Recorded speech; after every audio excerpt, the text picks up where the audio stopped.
मैं यहाँ उपस्थित आए हुए अपने प्यारे किसान भाइयों का बहुत बहुत स्वागत करता हूँ श्रीराम फर्टिलाइजर एंड केमिकल की तरफ से, अपनी ओर से। तो आज की ये जो मीटिंग है, ये हमने इसको बोलते हैं क्रॉप शो।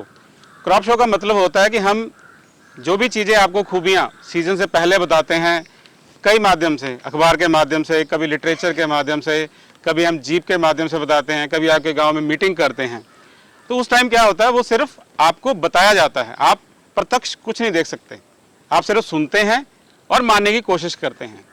लेकिन ये जो खेत दिवस होता है, जिसको हम क्रॉप शो बोलते हैं, उसका मकसद ये होता है हम आपको खेत के ऊपर प्रत्यक्ष रूप में दिखाएं कि जो जो हमने लिटरेचर में लिखा है, जो हम मीटिंग में बोलते हैं, जो हम अखबार के थ्रू आपको बताते हैं, क्या वो सारी खूबियाँ खेत में निकल के आती हैं। हम आज बात करते हैं इस वैरायटी के बारे में, जिसका नाम है श्रीराम 734। इसकी पहली खूबी की बात करें तो ये 135 से 140 दिन में पककर तैयार हो जाती है। मतलब जब आपने पौध लगाई, खेत में नर्सरी लगाई, और जब आपने काटा, ये 135 से 140 दिन लेगा। आप 150 दिन वाली भी वैरायटी मार्केट में आती है, 160 दिन वाली भी आती हैं, या बहुत छोटी भी आती हैं। दोनों का अपना फायदा नुकसान है। अगर बहुत छोटी वैरायटी रहेगी तो उसका क्या रहेगा, उत्पादन बहुत अच्छा नहीं रहेगा। और अगर 750 दिन वाली वैरायटी लगाएंगे तो उस केस में क्या प्रॉब्लम आएगी कि वो बहुत ज़्यादा पानी लेगी और बहुत ज़्यादा समय लगेगी आपके खेत में। उसकी वजह से आपकी आने वाली फसल जो है वो लेट हो सकती है। तो ये मध्यम समय लेती है, 135 से 140 दिन लेती है। इस वैरायटी की बात करें तो ये हमने एक पौधा भी रखा हुआ सामने, आप देख सकते हैं। इसमें 16 से 18-20 तक कल्ले जो हैं इसमें आते हैं। बाली लंबी हो गई और बाली में दानों की संख्या 250 से 300 तक।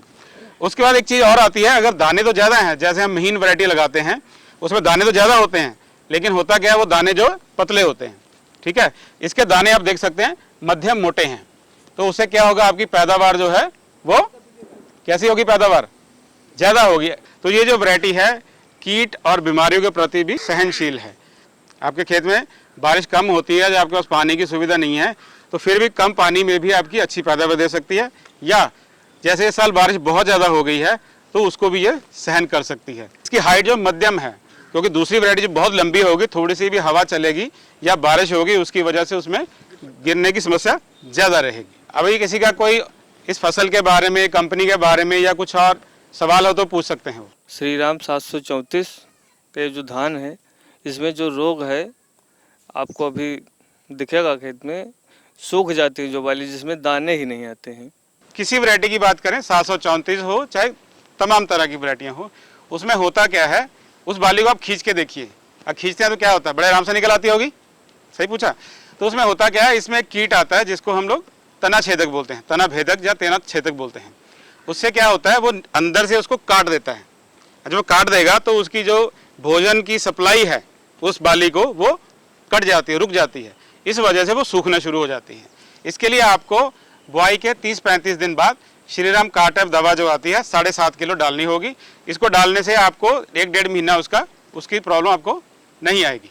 अगर आपको फिर भी लगता है कि बाली आने के समय उसकी दिक्कत हो रही है तो आपको एक बार और डालनी पड़ेगी। सर मेरा एक क्वेश्चन है कि इस समय धान में हल्दिया नाम का रोग आ रहा है, बांदा रोग, उसके बारे में जानना है सर। देखिए, जो हल्दिया रोग है या बांदा रोग है, आप कह रहे हैं, अलग अलग नाम हैं उसके। वो रोग जो है किसी वैरायटी को नहीं छोड़ता है।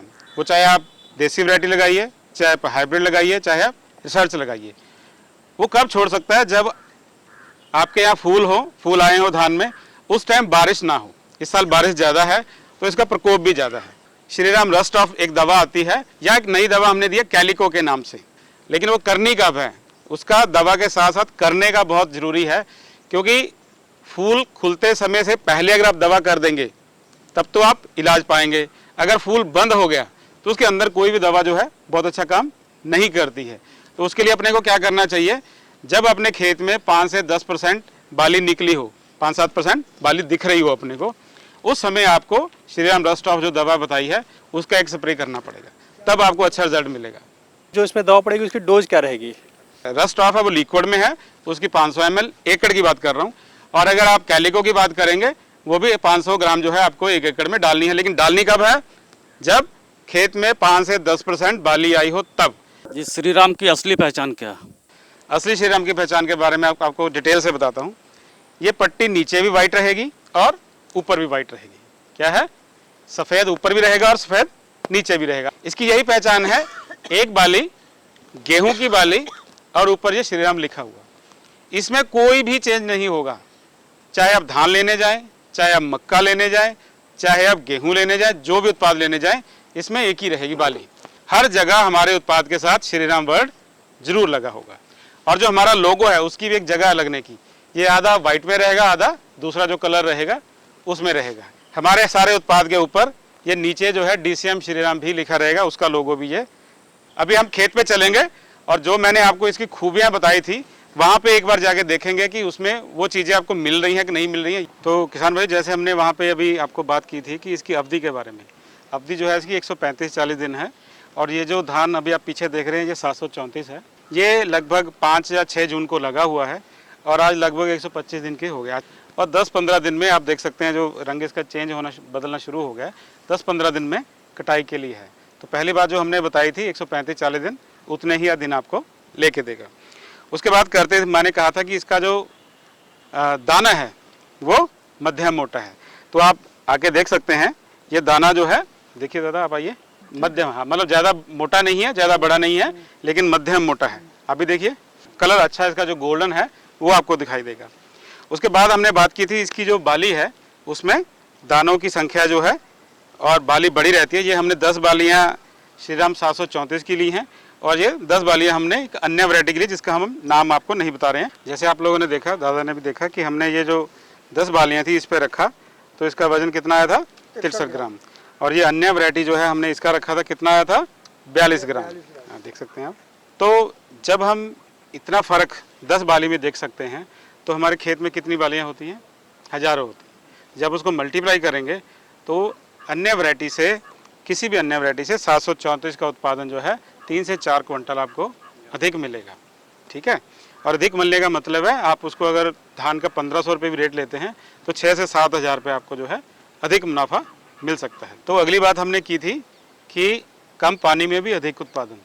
जैसे आप देख सकते हैं ये खेत थोड़ा ऊंचे का है और हर जगह इस बार पानी की किल्लत रही है। कई जगह पे जो नीचे खेत है उसमें पानी भर गया, ऊपर वालों में पानी की कमी रही। ब्यास ज़्यादा होने के कारण 16 से 18, बाली का साइज लंबा होने के कारण, दाना मोटा होने के कारण ये कम पानी में भी किसी अन्य वैरायटी से आपको ज़्यादा उत्पादन देगी। ये देखिए आगे वाला मैं लगाऊंगा हाथ, आप भी देखिए, बिल्कुल भरे हुए मिलेंगे आपको। पीछे भी तोड़ के दिखा रहा हूँ, देखिए आपको ये भी काफ़ी हद तक भरे मिलेंगे। खाली रहने की समस्या जो है इसमें नहीं है या बहुत कम है। अन्य वैरायटियों के अपेक्षा श्रीराम 734 बेहतर लग रही है। इसके दाने भी अच्छे हैं, मोटे हैं और इसमें जो है वो जो दाने जैसे मर जाते हैं, जो फराहा हो जाता है वो नहीं है।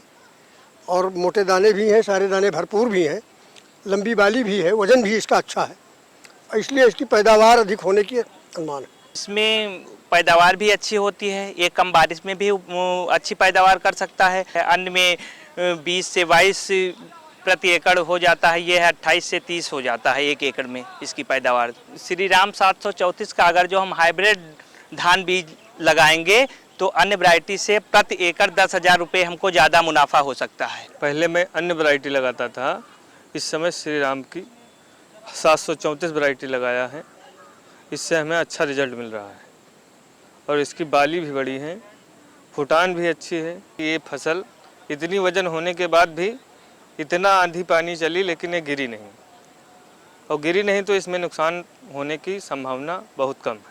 अन्य बीज जो हम लगाते थे, जैसे किसानी उसमें करते थे, जैसे पानी लगाते थे, जैसे खाद और बीज डालते थे, पूरी प्रक्रिया वही है। लेकिन इस श्रीराम 734 में हमें 1 एकड़ में 5-6 कुंटल ज़्यादा मिल सकता है। पहले तो ये खूबियाँ अच्छी लगी कि इसमें जो बालियाँ हैं वो पहले छोटी होती थी अन्य वैरायटी में, इसमें बड़ी भी हैं और दाने भी ज़्यादा हैं, ब्यास भी ज़्यादा करता है। कि इसका दाना मध्यम आकार का और चमकीला भी है। सभी किसान भाइयों से यही रिक्वेस्ट करूंगा कि ज़्यादा से ज़्यादा इसी को लगाते रहें, श्रीराम 734। ये 734 है। इसमें हमने एक चीज़ और बढ़िया चीज़ देखा है कि जो इसकी लाख है ज़्यादा बड़ा नहीं है और दाना इसकी बहुत बढ़िया है, एक भी फरहा दाना नहीं निकला है और दाने पर लाइट है। पिछले साल से इस वैरायटी में हमें अधिक उपज मिलेगी क्योंकि इसके दाने में काफ़ी लंबे हैं और कल्ले भी बढ़िया निकले और इसमें समय से पका हुआ है और इसमें रोग नहीं लगा है। हम समय से गेहूं का भी उत्पाद ले सकते हैं और गेहूं काट के बाद हम चाहे तो अदर वैरायटी भी ले सकते हैं। जितना समय दिया गया है उससे बढ़िया तैयार है, संतुष्ट हैं हम। बढ़िया पैदावार और बढ़िया रिजल्ट हमें दिखा है और कल्लों की संख्या ज़्यादा और इसे दानों की संख्या भी ज़्यादा है और पैदावार में 25 से 28 कुंटल की पैदावार होती है और किसान इसे हमारी दुकान से खुद मांग के ही लेके जाता है।